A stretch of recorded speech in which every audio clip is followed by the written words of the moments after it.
Kalau kita bicara tentang kekuasaan dan kewibawaan, maka Yesus di dalam Injil Matius bab 11 ayat yang ke-29 yang kita gunakan dalam bait pengantar Injil tadi,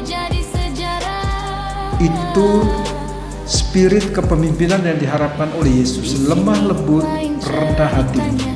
Itulah pemimpin yang berwibawa. Orang yang berkuasa itu dia harus berwibawa. Kalau engkau mau menjadi pemimpin, engkau harus menjadi pelayan. Artinya apa? Tuhan Yesus mengingatkan kepada kita murid-muridnya ini supaya sadar bahwa kalau kita menduduki sebuah jabatan, sadarilah bahwa jabatan itu adalah jabatan pelayanan.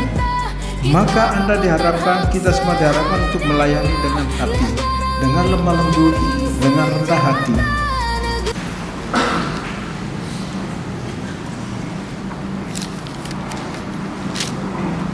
Sekali lagi, bacaan-bacaan yang kita dengar pada hari ini, baik dari kitab Putra Sirak, hampir sejalan dengan bacaan dari Injil Lukas, masih berbicara tentang kekuasaan dan wibawa.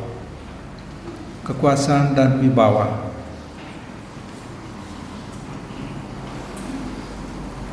Dalam bacaan Injil secara khusus, Yesus minta supaya kalau kita menghadiri sesuatu, entah pesta perkawinan atau apapun, kita mengambil tempat yang rendah. Terus saya lihat di dalam gereja kita pun, biasanya orang datang awal, duduknya paling belakang. Dengan berharap mungkin supaya disuruh duduk di depan, tapi karena kita nggak punya among tamu, jadi ya terpaksa tetap di belakang. Kemungkinan yang kedua adalah supaya cepat pulang. Sebelum berkat sudah ngeluyur pergi kan, pas saya lengah sedikit sedang bersihkan piala, sudah ngeluyur berlihat, kursi sudah kosong. Maka tidak heran di depan banyak yang kosong, tetapi di belakang full.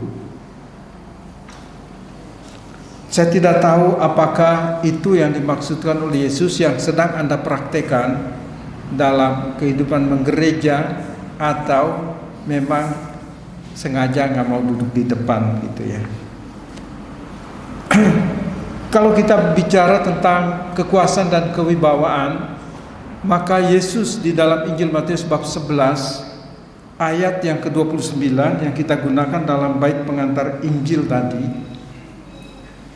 itu spirit kepemimpinan yang diharapkan oleh Yesus, lemah lembut, rendah hati. Itulah pemimpin yang berwibawa. Orang yang berkuasa itu dia harus berwibawa. Kalau engkau mau menjadi pemimpin, engkau harus menjadi pelayan. Artinya apa? Tuhan Yesus mengingatkan kepada kita murid-muridnya ini supaya sadar bahwa kalau kita menduduki sebuah jabatan, sadarilah bahwa jabatan itu adalah jabatan pelayanan. Maka Anda diharapkan, kita semua diharapkan untuk melayani dengan hati, dengan lemah lembut, dengan rendah hati. Yesus sendiri adalah Allah. Dalam surat Santo Paulus kepada jemaat di Filipi bab 2, dia adalah Allah. Dan dia merendahkan dirinya, mengambil rupa hamba. Ini contoh kelemah lembutan dan kerendahan hati. Contoh yang lain, contoh kepemimpinan yang lain, Yesus menunjukkan pada saat pembasuhan kaki pada Kamis Putih, perayaan Kamis Putih. Yesus membasuh kaki murid-muridnya. Itu pekerjaan hamba itu pekerjaan pelayan. Dan Yesus melakukan itu, membasuh kaki rasul-rasulnya, menyekanya dengan kain yang terikat di pinggangnya. Oleh karena itu, maka Yesus menghendaki supaya kalau kita mau menjadi pemimpin yang melayani, yang punya lemah lembutan dan kerendahan hati, yang peka, yang peduli terhadap orang-orang yang kita layani, yang kita jumpai dalam kehidupan kita. Oleh karena itu, maka fokus perhatian kita, kiblat kepemimpinan kita adalah Yesus Kristus. Dia memberi makan kepada yang lapar, memberi minum kepada yang haus. Dia menyembuhkan yang sakit dan seterusnya. Ini pemimpin yang melayani. Maka ini menjadi kesempatan bagi kita untuk mengintrospeksi diri kita. Apakah saya sudah menjadi pelayan yang baik? Apakah saya sudah menjadi bapak yang baik bagi istri dan anak-anak? Apakah saya sudah menjadi istri yang baik bagi suami dan anak-anak? Apakah saya sudah menjadi orang tua yang baik bagi anak-anak? Apakah saya sudah menjadi anak yang baik bagi orang tuaku? Jadi ini untuk kita semua. Oleh karena itu dalam Injil Matius sekali lagi bab 11 ayat 28 Tuhan Yesus mengundang, marilah kepadaku semua yang letih lesu dan berbeban berat, aku akan memberikan kelegaan kepadamu. Pikulah kuk yang pasang dan belajarlah padaku, karena aku lemah lembut dan rendah hati. Ketika engkau mengenakan kelemah lembutan kerendahan hati, maka jiwamu akan mendapat ketenangan. Yesus mau supaya kita tidak usah mencari popularitas di dunia ini. Yesus mengenal supaya kita melayani dengan hati, bukan untuk aplaus meriah, bukan untuk acungan jempol, bukan supaya ditelevisikan. Enggak. Yesus bilang kamu sudah mendapat upahnya, tapi engkau lakukanlah itu dengan segenap hatimu, supaya nanti hanya Allah Bapa di tempat tersembunyi itu, Dia yang akan membalasnya kepadamu.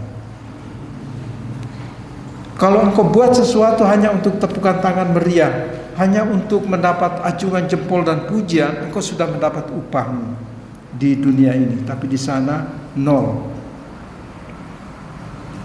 Hanya orang yang lemah lembut dan rendah hati, dia melakukan semua pekerjaannya semata-mata untuk kemuliaan Tuhan, lewat apapun pekerjaannya. Maka ini, bacaan ini sangat bagus menjadi refleksi bagi kita semua, Bapak Ibu, saudara-saudara sekalian, anak-anak yang terkasih. Untuk kita semua. Saya pikir Romo tidak perlu memberitahu pun, Anda semua menonton dari televisi mulai tanggal 25 sampai hari ini, orang demo di mana-mana. Mereka demo siapa? Demo pemimpin. Apakah tidak ada orang Katolik di sana? Ada.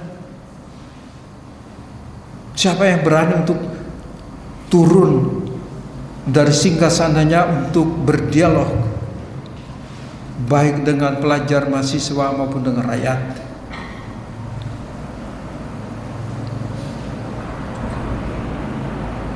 Nanti banyak orang yang akan direndahkan ketika mereka mengagungkan kekuasaan itu. Maka pada saat yang sama mereka siap-siap untuk direndahkan. Mungkin juga kita harus jujur mengatakan keberanian seorang wanita bernama Salsa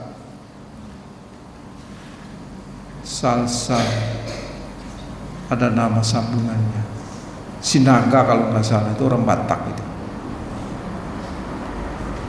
Itu semua orang remaja putri yang cerdas. Dia itu juara lomba debat internasional. Dia sekarang tinggal di Denmark. Dan dia hantam habis-habisan anggota dewan yang terhormat.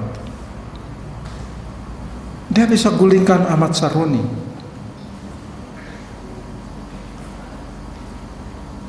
Satu-satunya yang memuji dia adalah Gubernur Jawa Barat. Kalau saja kita punya serikandi seperti ini, negara, mungkin rakyat bisa makmur. Karena keberpihakan terhadap rakyat luar biasa. Ini seorang anak muda loh. Kita orang muda ini kan kadang takut, nanti saya omong terlalu vokal, takut tidak dapat pekerjaan.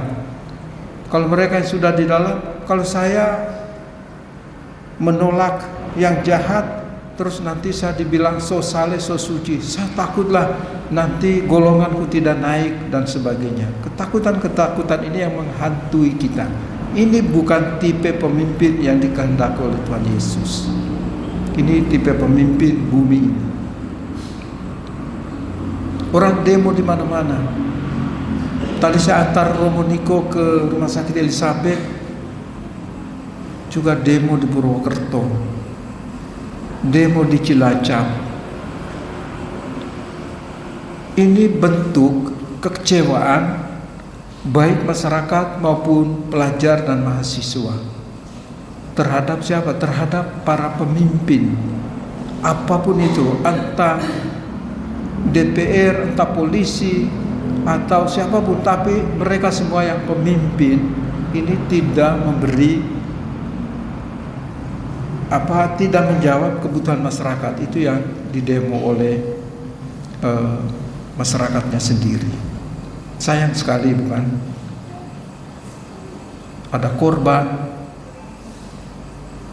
Inilah kita membutuhkan pemimpin yang lemah lembut dan rendah hati, supaya dia menjadi penguasa yang berwibawa, bukan sebaliknya. Anda tahu kenapa rakyat, pelajar, mahasiswa marah? Karena kenaikan tunjangan rumah dan DPR itu tepuk tangan, joget-joget di ruang sidang. Seharusnya itu untuk sidang, bukan untuk joget-joget. Emak-emak di DPR juga begitu. Itu yang memicu kemarahan. Rakyat begitu menderita, susah dapatkan beras kok. Anda ini kenaikan rumah apa, maka 1 bulan 50 juta. Itu yang memicu kemarahan mahasiswa dan rakyat. Kita hanya bisa berdoa, Bapak Ibu sekalian. Kita hanya bisa berdoa supaya ada solusi, ada dialog. Para pemimpin ini mau mengajak perwakilan-perwakilan, entah mahasiswa, entah masyarakat, supaya ada dialog. Mereka juga perlu mendengar, telinga mereka harus terbuka lebar untuk mendengar keluh kesah masyarakat. Karena itu dialami real. Masyarakat saja susah loh hidup. Bagaimana mereka yang sudah punya gaji, sudah tunjangan, sudah punya macam-macam, terus tunjangan perumahan lagi. Itu berlebihan. Itu yang memicu kemarahan. Ini pemimpin-pemimpin yang tidak kita harapkan, pemimpin-pemimpin yang tidak berwibawa. Pemimpin-pemimpin yang tidak punya hati, tidak punya kelemah lembutan, kerendahan hati. Itu yang memicu kemarahan rakyat. Mari Bapak Ibu, saudara-saudara sekalian, inilah situasi kita di Indonesia ini. Apa yang dikatakan lebih dari 2000 tahun lalu oleh Yesus kepada kita, ini sedang terjadi di negara kita. Gejolak ini bukan hanya di Jakarta, serentak terjadi di Medan, serentak terjadi di Surabaya, serentak terjadi di Makassar, serentak terjadi di mana itu, Bandung. Lalu merembes lagi ke kabupaten-kabupaten. Hari ini Cilacap dan Purwokerto katanya berjuang sampai menang. Saya tidak tahu mereka mau rebut apa. Mungkin sampai usulan mereka diterima gitu ya.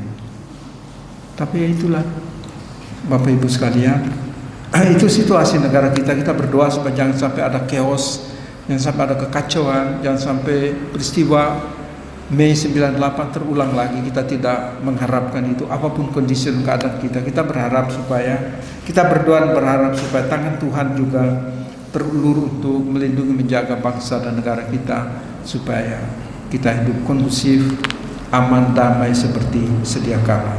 Dan kita percaya, berdoa supaya pemimpin kita menjadi pemimpin yang berwibawa, pemimpin yang lemah lembut, pemimpin yang rendah hati, yang punya kepekaan, kepedulian terhadap kebutuhan-kebutuhan, jerita, teriakan, tangis dan air mata rakyat yang mereka pimpin ini. Kita percaya bahwa tidak ada yang mustahil bagi orang percaya. Tangan Tuhan pasti selalu terulur untuk menjaga dan memberkati, mengubah situasi chaos ini menjadi ada ketenangan. Kemuliaan kepada Bapa dan Putra dan Roh Kudus. Marilah kita menanggap sabda Tuhan ini dengan menegaskan iman kita. Kita doakan syahadat para rasul. Aku percaya akan Allah dan akan Yesus Kristus, Putranya Tuhan kita, yang dikandung dari Roh Kudus, dilahirkan oleh perawan Maria, yang menderita sengsara dalam pemerintahan Pontius Pilatus, disalibkan, wafat dan dimakamkan, yang turun ke tempat penantian pada ketika